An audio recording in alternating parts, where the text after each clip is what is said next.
ತುಂಬ ಜನ stage fear ನನಗೆ, ಸೊ ಅದನ್ನು ಓವರ್ಕಮ್ ಮಾಡಬೇಕು, ಅದಕ್ಕೆ ಏನಾದರೂ ಟಿಪ್ಸ್ ಇದ್ದರೆ ಹೇಳಿ ಅಂತ ಹೇಳಿದರು. ಸೊ ಅವ್ರಿಗೆ ಅಂತ ಒಂದು ವಿಡಿಯೋ.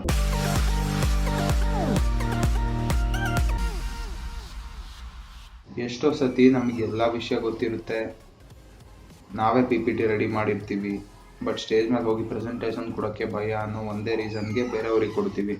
ಸೊ ಅವ್ರು ಪ್ರೆಸೆಂಟೇಷನ್ ಮಾಡ್ತಾರೆ, ಕ್ರೆಡಿಟ್ಸ್ ಎಲ್ಲ ಅವ್ರಿಗೆ ಹೋಗುತ್ತೆ.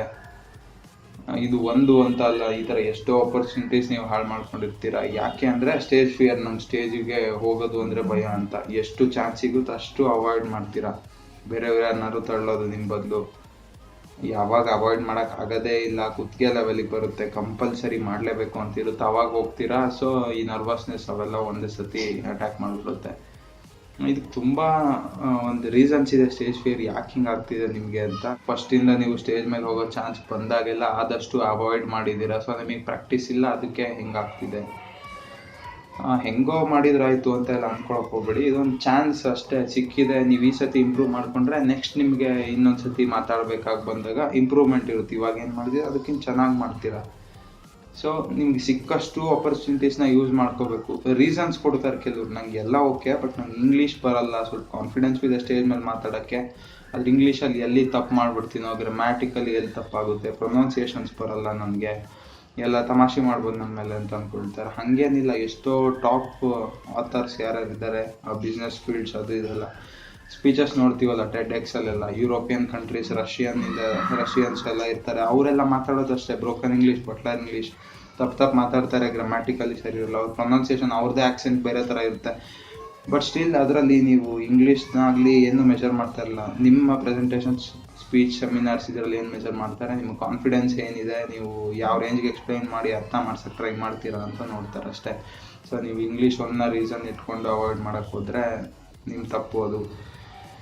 ಇನ್ನೊಂದು ರೀಸನ್, ತುಂಬ ಜನ ನೋಡ್ತಾ ಇದ್ದಾರೆ ಅದಕ್ಕೆ ನಂಗೆ ಭಯ ಅಂತ. ಇಷ್ಟೊಂದು ಜನ ಕೂತ್ಕೊಂಡು ನೋಡ್ತಾ ಇದ್ದಾರೆ ಅಂದರೆ ನಿಮ್ಗೆ ಅಷ್ಟು ಇಂಪಾರ್ಟೆನ್ಸ್ ಇದೆ ಅಂತ. ಸೊ ಇನ್ನಷ್ಟು ಜನ ಇದ್ದಷ್ಟು ಒಳ್ಳೆಯದು, ನೀವು ಅಷ್ಟು ನಿಮ್ಮ ವ್ಯಾಲ್ಯೂ ಜಾಸ್ತಿ ಅಂತ ಅಷ್ಟೇ. ಸೊ ಜನ ಜಾಸ್ತಿ ಇದ್ದಾರೆ, ಸೊ ನಂಗೆ ಭಯ ಅಂತ ಅಂದ್ಕೊಬಿಡಿ. ನ್ಯಾಚುರಲಿ ಶೈ ಅಂತ ಒಂದು ರೀಸನ್ ಕೊಟ್ಬಿಡ್ತಾರೆ ಕೆಲವರು. ಇಲ್ಲಪ್ಪ ನಂಗೆ ಸ್ವಲ್ಪ ನಾಚಿಕೆ ಸ್ವಭಾವ ಅಷ್ಟೆಲ್ಲ ಫಸ್ಟಿಂದನೂ, ಅದಕ್ಕೆ ನಾನು ಅನ್ನೋದು ಅಂತ. ನ್ಯಾಚುರಲಿ ನಂಗೊಂದು ಕಾಯಿಲೆ ಇದೆ ಅಂದರೆ ಸ್ವಲ್ಪ ನ್ಯಾಚುರಲ್ ಡಿಸೀಸ್ ಅಲ್ವಾ, ಅದು ಇರಲಿ ಅಂತ ಬಿಟ್ಬಿಡಲ್ಲ. ಇದು ಒಂದು ಶಾರ್ಟ್ ಕಮಿಂಗ್ ಅಷ್ಟೇ, ಅದನ್ನ ಸಾಲ್ವ್ ಮಾಡ್ಕೋಬೇಕು ನೀವು.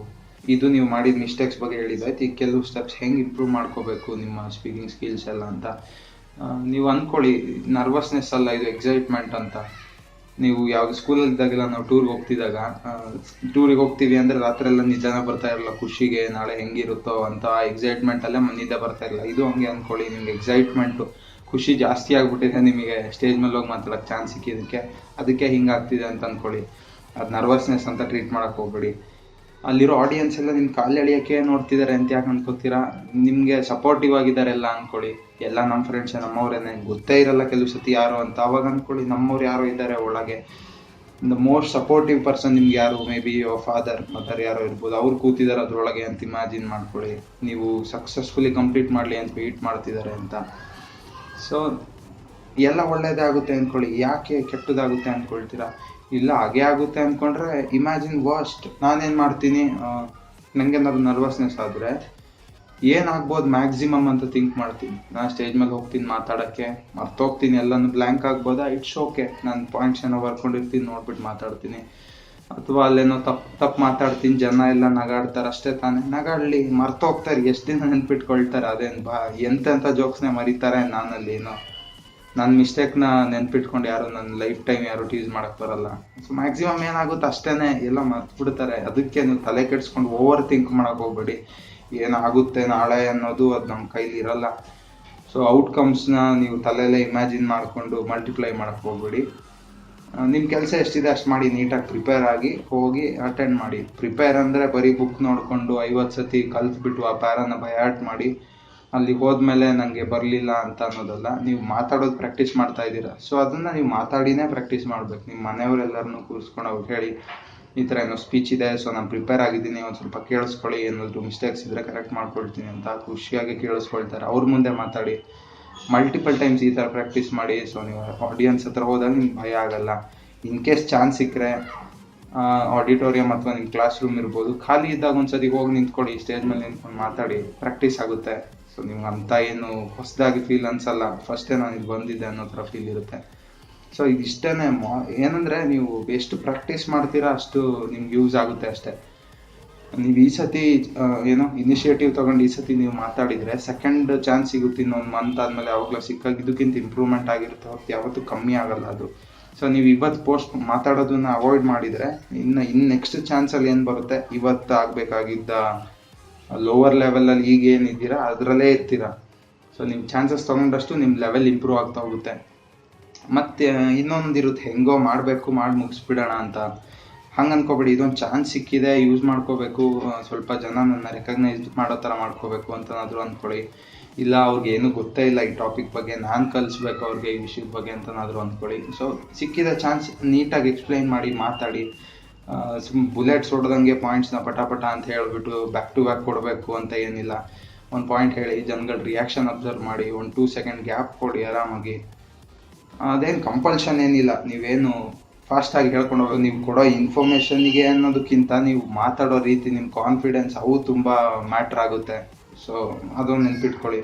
ಒಬ್ಬರು ಫೇಮಸ್ ಸ್ಪೀಕರ್ ಹೇಳಿದ್ದು, ಅವರು ಎಷ್ಟೇ 1000 ಜನ ಇರಲಿ ಆಡಿಟೋರಿಯಮಲ್ಲಿ, ಅವ್ರು ಏನು ಮಾಡ್ತಾರಂತೆ ಅಂದರೆ ಒಬ್ಬ ಮನುಷ್ಯನ ಟಾರ್ಗೆಟ್ ಮಾಡಿ ಅವನ ಜೊತೆ ಐ ಕಾಂಟ್ಯಾಕ್ಟ್ ಮಾಡ್ಕೊಂಡು ಮಾತಾಡ್ತಾರಂತೆ. ಸೊ ಒಂದು ಪೋರ್ಷನ್ ಆಫ್ ಆಡಿಟೋರಿಯಮ್ ಹಿಂಗೆ ನೋಡ್ತಾ ಅವನಿಗೆ ಒಂದು ಪಾಯಿಂಟ್ ಹೇಳೋದು. ಸೊ ನೆಕ್ಸ್ಟ್ ಹಿಂಗೆ ಟರ್ನ್ ಆದಾಗ ಇನ್ನೊಬ್ಬನ ಆ ಗ್ರೂಪಲ್ಲಿ ಮಾತಾಡಲ್ಲ, ಅಲ್ಲಿ ಇನ್ನೊಬ್ಬ ಯಾರನ್ನೋ ಪಾಯಿಂಟ್ ಔಟ್ ಮಾಡ್ಕೊಂಡು ಅವನ್ನ ನೋಡ್ಕೊಂಡು ಮಾತಾಡೋದು, ಆ ಥರ ಮಾಡ್ತಾರೆ. ನಮ್ಮ ಹ್ಯೂಮನ್ ಟೆಂಡೆನ್ಸಿ ಏನು ಅಂದರೆ ಮೈಂಡ್ನ ರೀಡ್ ಮಾಡಬೇಕು ಅವರು, ಅಂದರೆ ಜನಗಳನ್ನ ಎಮೋಷನ್ಸ್ನ ರೀಡ್ ಮಾಡಬೇಕು ಅಂತ ಬ್ರೈನ್ನ ಪ್ರೋಗ್ರಾಮ್ ಆಗಿರುತ್ತೆ, ನ್ಯಾಚುರಲಿ ಆ ಥರ ಪ್ರೋಗ್ರಾಮ್ ಆಗಿರುತ್ತೆ. ನೀವು ತುಂಬ ಜನಗಳ ಮುಖ ಒಂದೇ ಸತಿ ಹಿಂಗೆ ನೋಡ್ತಾ ಇದ್ದಾಗ ಜನಗಳನ್ನೇ, ಸೊ ನಿಮ್ಗೆ ಇನ್ಫಾರ್ಮೇಷನ್ ಓವರ್ಲೋಡ್ ಆಗ್ಬಿಡುತ್ತೆ ತಲೆಗೆ. ಅದಕ್ಕೆ ಜಾಸ್ತಿ ತಲೆ ಕೆಡಿಸ್ಕೊಬಿಡಿ. ಅಥವಾ ಕೆಲವರು ತಮಾಷೆ ಮಾಡ್ತಾರೆ ಫ್ರೆಂಡ್ಸ್ ಎಲ್ಲ, ಅದೆಲ್ಲ ಇದ್ದೇ ಇರುತ್ತೆ ಕಾಲೇಜ್ ಪ್ರೆಸೆಂಟೇಷನ್ಸ್ ಇದ್ದರೆ. ಸೊ ಹಾಗೇನಿಲ್ಲ. ಸೊ ಐ ಕಾಂಟ್ಯಾಕ್ಟ್ ಮಾಡಿ ಆರಾಮಾಗಿ ಮಾತಾಡಿ, ಏನಾದ್ರೂ ಮ್ಯಾಕ್ಸಿಮಮ್ ಏನು ತಲೆ ಹೋಗೋಂಥದ್ದು ಏನಾಗಲ್ಲ. ಇಷ್ಟೆಲ್ಲ ಮಾಡಿದ್ಮೇಲೂ ನರ್ವಸ್ನೆಸ್ ಇರುತ್ತೆ ಕೆಲವ್ರಿಗೆ, ಕೈಯೆಲ್ಲ ನಡುಗ್ತಾ ಇರುತ್ತೆ, ಹಾರ್ಟ್ ಅಂತೂ ಜೋರಾಗಿ ಹೊಡ್ಕೋತಾ ಇರುತ್ತೆ. ಸೊ ಅವಾಗ ಏನು ಮಾಡಬೇಕು, ಕಾಮಿಂಗ್ ಎಕ್ಸಸೈಸಸ್ ಅಂತ ಬರುತ್ತೆ. ಈ ಕಾಮಿಂಗ್ ಎಕ್ಸಸೈಸ್ಗಳೇನಂತ ಕಾಂಪ್ಲಿಕೇಟೆಡ್ ಅಲ್ಲ. ನಿಮ್ಮ ಬ್ರೀದಿಂಗ್ ಏನಿದೆ ಅದನ್ನ ಜೋರಾಗಿ ಬ್ರೀತ್ ಮಾಡಿ ಅಷ್ಟೇ. ಬ್ರೀತ್ ಇನ್ ಬ್ರೀತ್ ಔಟ್ ಜೋರಾಗಿ ಮಾಡ್ತಾಯಿರಿ. ನನ್ನ ಕಾಲೇಜಿಗೆ ಟ್ರೈನಿಂಗಿಗೆ ಬಂದಿದ್ದವರು ಹೇಳ್ಕೊಟ್ಟಿದ್ರು, ಬ್ಲೋ ಯೋರ್ ಥಂಬ್ ಅಂತ ಹೇಳ್ಕೊಟ್ಟಿದ್ರು. ಬೆರಳು ಹಿಡ್ಕೊಂಡು ಅಂತ ಊದ್ಬಿಡಿ, ಸಾಕು ನಿಮಗೆ ನರ್ವಸ್ನೆಸ್ ಏನಿದೆ ಅದು ಕಡಿಮೆ ಆಗುತ್ತೆ ಅಂತ. So ಸಂವಾಟ್ take your mind out ಅಷ್ಟೇ. ತುಂಬ ಪರ್ಫೆಕ್ಷನ್ನ ಎಕ್ಸ್ಪೆಕ್ಟ್ ಮಾಡಲ್ಲ ಯಾರೂ. ನೀವೇನು ತಲೆ ಕೆಡಿಸ್ಕೊಂಡು ಒಂದು ಮಿಸ್ಟೇಕ್ ಇಲ್ದಂಗೆ ಹೇಳಬೇಕು, ಅಥವಾ ಫಸ್ಟ್ ಲೈನಲ್ಲೇ ಮಿಸ್ಟೇಕ್ ಮಾಡಿದೆ ನಾನು ಅಂದ್ಕೊಂಡು ಪೂರ್ತಿ ನಿಮ್ಮ ಪ್ರೆಸೆಂಟೇಷನ್ನೇ ಹಾಳು ಮಾಡ್ಕೋಬೇಡಿ ತಲೆ ಕೆಡಿಸ್ಕೊಂಡು ನರ್ವಸ್ ಆಗಿ.